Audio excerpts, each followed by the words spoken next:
उमर अकमल की मैंने एक स्टेटमेंट देखी किसी टीवी इंटरव्यू में, उन्होंने अपनी आप बीती सुनाई। यार दुख हुआ, पता है क्यों?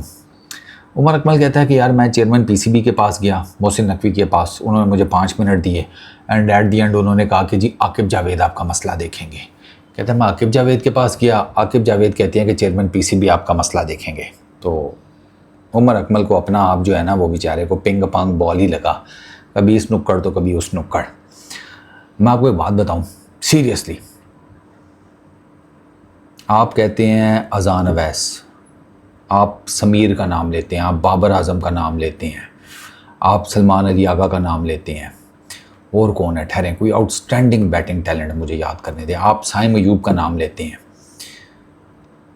इसके आगे ना ये सारे मिलकर भी उतने कैपेबल नहीं हैं, या थे, या ये था जो ये इतना आउटस्टैंडिंग टैलेंट था ना उमर अकमल, इतना आउटस्टैंडिंग टैलेंट कि मैं आपको बता नहीं सकता।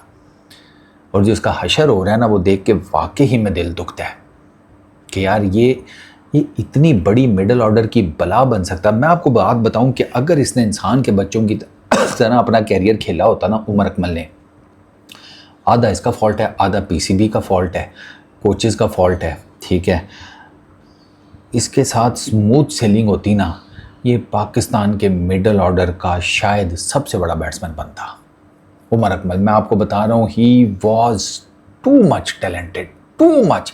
एक तो बहादुर बहुत था, बहुत बहादुर था। ये ब्रेटली को पहली गेंद पे चौका मारने का जिक्र रखता था, और मैं ब्रेट ली मतलब ब्रेट ली, 150 की गेंद पहली, उस पर चौका, ख़त्म कहानी। ये इस लेवल का बहादुर था, नडर था। लेकिन अब वो बहादुर और नडर लोगों का ना एक मसला होता है, और नॉर्मली आप देखेंगे वो जितने बहादुर और नडर होते हैं ना, उतने बेवकूफ़ भी होते हैं, क्योंकि कहते हैं कि बहादुरी और बेवकूफ़ी के बीच में ना बाल बराबर लाइन होती है।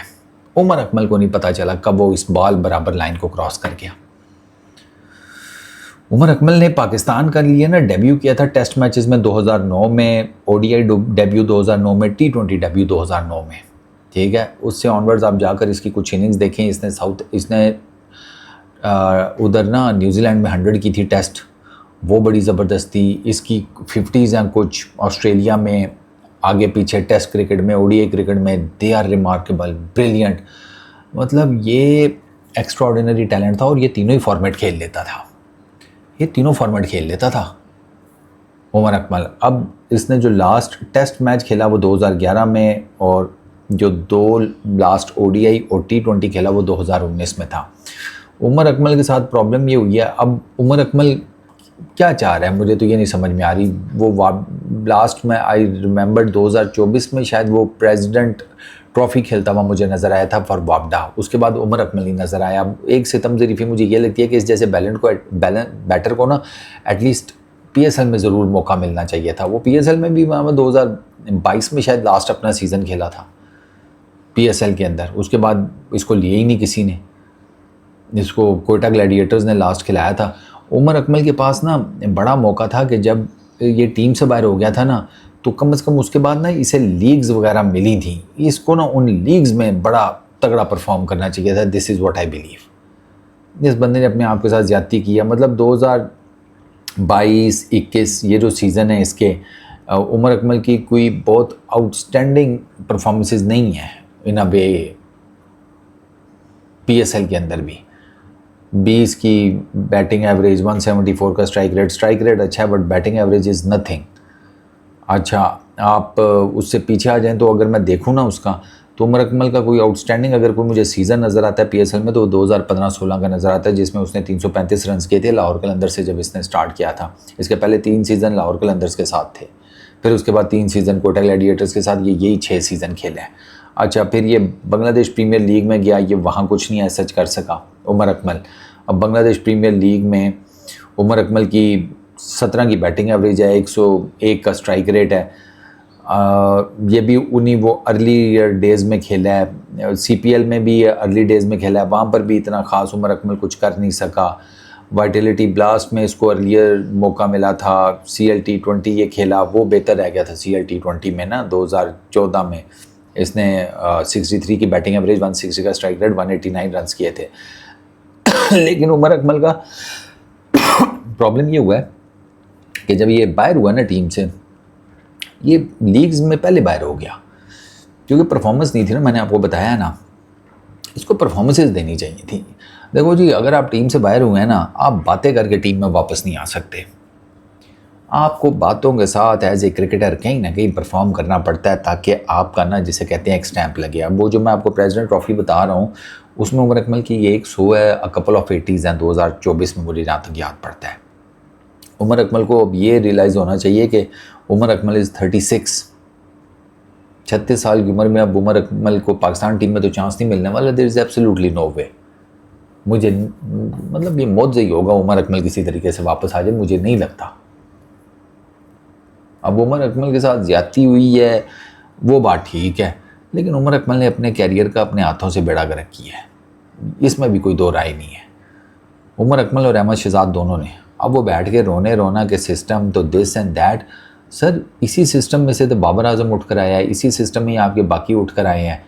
वो आपने देखा है, वो टीम में नहीं है तो कहीं ना कहीं हाईलाइट हो रहे हैं, कहीं ना कहीं फीचर हो रहे हैं, कहीं ना कहीं खेल तो रहे हैं। ये सिस्टम तो अभी भी उस तरीके से इंसाफ तो नहीं कर पाता। आकिफ के साथ इंसाफ हो रहा है, हसान यहाँ से चला गया, उसके साथ इंसाफ हुआ था, बताएं मुझे। सुफियान मुकीम के साथ इंसाफ हो रहा है, उस्मान तारिक के साथ इंसाफ हो रहा है। मैं सिर्फ पाकिस्तान की क्रिकेट टीम की बात कर रहा हूँ यार। इंसाफ भाई, इंसाफ नहीं होता, लेकिन आपको कहीं ना कहीं परफॉर्म करना पड़ता है। उमर अकमल वाज, मैं आपको बताऊँ, out of the world talent, out of the world talent. ये जहाँ इनिशियली जब इसने अपना डेब्यू किया था पाकिस्तान के लिए, उसके बाद ये जहाँ जाकर खेलता था ना, इसने वहाँ के कमेंटेटर्स की आंखें खोल दी थी। फिर वो ऑस्ट्रेलिया हो, वो न्यूजीलैंड हो, इंग्लैंड हो, वट एवर, ये जहाँ गया है, ये प्लेड ब्रिलियंट क्रिकेट। लेकिन वो जैसे कहते हैं कि एकदम से उमर अकमल को ऐसा लगा कि मैं, आप कर लें साल 2 की क्रिकेट खेलने के बाद, कि मैं तो शायद लेजेंड बन गया हूँ पाकिस्तान की मिडल ऑर्डर का। वहाँ ये मार खा गया। यंग था, समझाने वाला कोई नहीं था, शायद खुद भी समझने की कोशिश नहीं की होगी। डाउनफॉल आ गया।